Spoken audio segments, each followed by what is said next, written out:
Assalamualaikum warahmatullahi wabarakatuh. Alhamdulillahirabbil alamin wa bihi nasta'in ala umuri dunya din. Wassallallahu ala sayyidina Muhammadin wa ala alihi washabihi ajmain wa la haula wa la quwata illa billahil aliyyil azim. Hadirin pemirsa Banjar TV dimanapun Anda berada, mudah-mudahan kita semua selalu mendapatkan rahmat dari Allah Subhanahu wa ta'ala. Kenapa kita harus mempelajari kisah hidup baginda Rasulullah SAW? Setidaknya ada dua jawaban penting mengenai pertanyaan ini.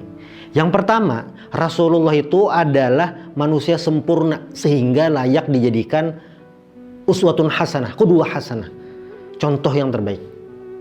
Lalu yang kedua, Rasulullah ini rahmat untuk seluruh alam. Nah, ini dua poin utama kenapa kita harus mempelajari hidup baginda Rasulullah SAW. Baik, yang pertama dulu, yaitu Rasulullah ini adalah contoh sempurna. Kita ini sebagai manusia, ketika mau mencari barang, membeli sesuatu, itu tentu ingin kualitas yang nomor satu. Misalnya contoh, mau membeli jam tangan, selama kita memiliki uang yang cukup, kita pasti ingin mencari yang terbaik. Atau keuangan terbatas, dengan yang terbatas tadi bisa membeli yang terbaik, itu pasti sudah.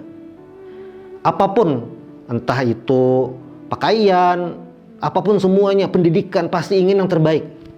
Normalnya seperti itu. Nah, manusia sebagai seorang sosok individu seperti itu pasti ingin menjalani hidup seperti orang yang nomor satu. Pertanyaannya, siapa yang nomor satu ini? Tentu baginda Rasulullah SAW. Kalau kita ingin hidup yang memiliki prestasi, hidup yang memiliki pengaruh efek terhadap orang banyak, maka kisah hidup Rasulullah SAW inilah yang harus kita pelajari. Bagaimana Rasulullah ini hidup dalam keadaan yatim. Jadi ketika beliau itu lahir ke dunia, ibunda beliau Siti Aminah itu melahirkan Nabi Muhammad tidak memiliki suami, maksudnya sudah meninggal. Ayah Nabi Abdullah itu sudah meninggal saat Nabi Muhammad berada di dalam kandungan. Wulida yatiman, Rasulullah dilahirkan dalam keadaan yatim. Nah, lahir dalam keadaan yatim ini tidak membuat Rasulullah patah semangat. Tetapi apa? Itulah yang membentuk Rasulullah SAW menjadi luar biasa. Bagaimana Rasulullah hidup di perkampungan bersama ibu yang menyusui beliau, yaitu Halimah Sa'diyah. Lalu kembali ke pangkuan ibunda beliau Siti Aminah. Lalu tak lama kemudian ibunda beliau meninggal. Lalu diasuh oleh kakek beliau Abdul Muttalib. Lalu bersama paman beliau Abu Talib. Dan bagaimana Rasulullah SAW menceritakan bagaimana ketika beliau di masa remaja itu menggembala kambing. Untuk apa? Membantu perekonomian keluarga. Untuk apa? Ya, kemandirian Rasulullah SAW. Dan menggembala kambing ini juga merupakan ciri-ciri Nabi dan Rasul. Jadi sebelum diutus Nabi dan Rasul itu menggembala kambing. Ini persiapan lah untuk bagaimana menjaga, mengelola, mengasuh manusia itu. Ini diawali dengan menggembala kambing. Lalu bagaimana Rasulullah SAW ini tumbuh menjadi pemuda yang mandiri, yang bisa melihat kondisi sosial, dan bagaimana Rasulullah ini menjadi orang yang dipercaya di kota Mekah. Jadi Rasulullah itu terkenal dengan keamanahan beliau, amanah, bisa dipercaya itu. Sehingga saat beliau umur 25 tahun, Rasulullah SAW diamanahi untuk membawakan barang dengan Siti Khadijah radhiyallahu anha. Ini harus kita ikuti. Dengan umur semuda itu mendapatkan kepercayaan yang luar biasa. Yang mana Siti Khadijah radhiyallahu anha saat itu merupakan saudagar yang luar biasa di kota Mekah, yang memiliki harta yang banyak di kota Mekah. Rasulullah mendapatkan kepercayaan seperti itu. Wah, ini harus kita ikuti. Bagaimana bisa menarik simpati orang banyak tuh. Bahkan di umur 35 tahun saat peristiwa renovasi Ka'bah itu, Rasulullah dipercaya menjadi penengah saat konflik mau terjadi di antara pembesar-pembesar Quraisy waktu itu. Siapa ini yang paling berhak meletakkan Hajar Aswad di Ka'bah? Nah, kata Rasulullah, beliau bentangkan selendang. Wah, Hajar Aswad ditaruh di tengah. Masing-masing kepala kabilah atau kepala suku memegang ujung-ujung selendang tadi. Wah, bagaimana Rasulullah bisa yarfa'ul khilaf bainahum? Bagaimana Rasulullah mengangkat konflik, menghilangkan konflik yang potensi terjadi ini di antara pembesar kabilah, pembesar suku waktu itu. Nah, ini kita harus tahu nih, luar biasa ini. Jangan kita hanya tahu komik, tahu kisah-kisah film hero yang itu tidak ada di dunia nyata. Jangan sampai kita hafal kisah-kisah komik tapi tidak tahu keluarga Nabi Muhammad SAW. Ditanya nama Hokage tahu nggak? Tahu. Hokage pertama siapa? Hashirama. Hokage kedua Tobirama. Hokage ketiga siapa? Hiruzen, hafal. Keempat Minato, hafal. Kelima Tsunade, hafal. Keenam Kakashi Hatake, hafal. Ketujuh Naruto, hafal. Tapi ketika ditanya ayah Rasulullah siapa? Siapa? Nama ibu Nabi siapa? Nama istri Nabi? Bingung. Ini harus tahu kita bagaimana sosok luar biasanya baginda Rasulullah SAW. Itu yang pertama. Beliau sosok yang uswatun hasanah. Lalu yang kedua, Rasulullah ini adalah rahmatan lil alamin, menyebarkan rahmat ke seluruh alam. Bagaimana Rasulullah dengan usia dakwah beliau selama 23 tahun, 13 tahun di kota Mekah dan 10 tahun di kota Madinah, itu bisa merubah dunia. Hingga cahaya Islam itu sampai ke negeri kita, sampai ke sini, ke Banjarmasin. Itu merupakan rahmat yang luar biasa. Wa ma arsalnaka illa rahmatan lil alamin. Rasulullah rahmat untuk seluruh alam.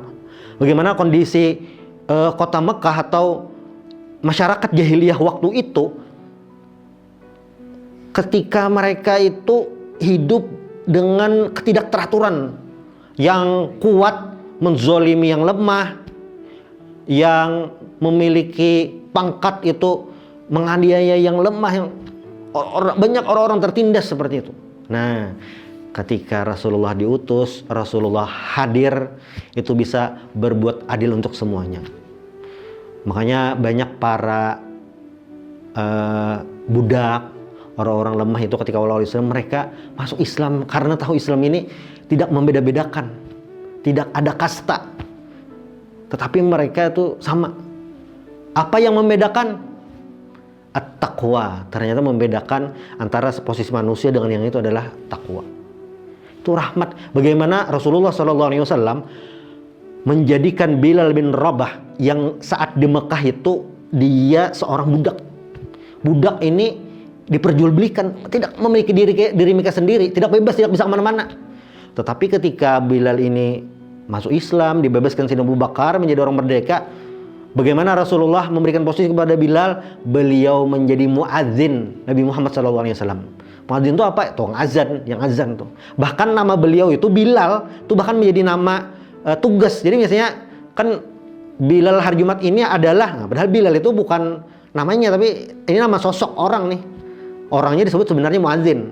Nah, rahmat inilah yang tersebar kemana-mana, yang itu harus kita pelajari. Jadi ketika seseorang itu dia berusaha mengikuti Rasulullah SAW, siapapun orangnya, bagaimanapun posisinya, apapun pekerjaannya, ketika dia berusaha mengikuti Rasulullah SAW, Rasulullah ini jadi panutan, jadi contoh, maka apa? Dia juga akan bisa menyebarkan rahmat kepada orang lain. Bagaimana Rasulullah mencontohkan afshus salam, sebarkanlah salam. Salam itu secara arti harfiah artinya menyebarkan keselamatan. Nah, ketika kita menyebarkan keselamatan kepada orang sekitar kita, keluarga kita, tetangga kita, orang terdekat kita, teman kerja kita, yang terjadi apa? Rahmat untuk semuanya. Happy ending, semuanya gembira. Inilah yang Rasulullah ajarkan. Maka sangat sayang sekali ketika ada orang yang dia mengaku umat Rasulullah SAW tapi tidak tahu bagaimana Rasulullah. Bagaimana Rasulullah SAW itu memperjuangkan hak-hak orang tertindas. Bagaimana Rasulullah SAW dengan lembut mengajak umatnya. Bagaimana Rasulullah itu tanpa henti mengajak orang-orang untuk berbuat baik. Bagaimana Rasulullah SAW itu bisa berlapang dada kepada orang-orang yang menyakiti beliau. Jadi kan waktu Fatu Makkah itu Rasulullah SAW dari Madinah menuju Mekah, menaklukkan kota Mekah. Fathu Mekah itu menaklukkan kota Mekah pada tahun 8 Hijriah. Ketika Rasulullah berdiri di kota Mekah ini dengan gagahnya memenangkan pertempuran tanpa ada pertempuran seperti itu. Mereka sudah menyerah seperti itu penduduk Mekah saat beliau berdiri itu. Wah, ini orang-orang Mekah ini sudah ketakutan. Kenapa? Karena mereka takut akan dibalas kezaliman mereka, perbuatan jahat mereka dibalas. Tapi apa jawaban Rasulullah SAW? Idhabu fa antum tulaqa. Pergilah kalian semua bebas. Bagaimana Rasul memberikan pengampunan, merelakan, memaafkan mereka semua. Ini yang luar biasa sosok Rasulullah SAW. Maka kalau kita kembali ke awal tadi, kenapa kita harus mempelajari kisah baginda Rasulullah SAW? Jawabannya ada dua. Yang pertama, Rasulullah ini adalah manusia sempurna, tokoh yang harus diikuti, uswatun hasanah. Dan yang kedua, Rasulullah SAW ini rahmat kepada seluruh alam. Ketika kita berusaha mengikuti Rasulullah, maka rahmat ini akan tersebar kapanpun dan dimanapun. Mudah-mudahan ini bisa bermanfaat dan bisa menjadi pemancing kita, penyemangat kita untuk selalu belajar kisah hidup baginda Rasulullah SAW. Subhanakallah bihamdik, asyhadu an la ilaha illa anta, astaghfiruka wa atubu ilaik. Assalamualaikum warahmatullahi wabarakatuh.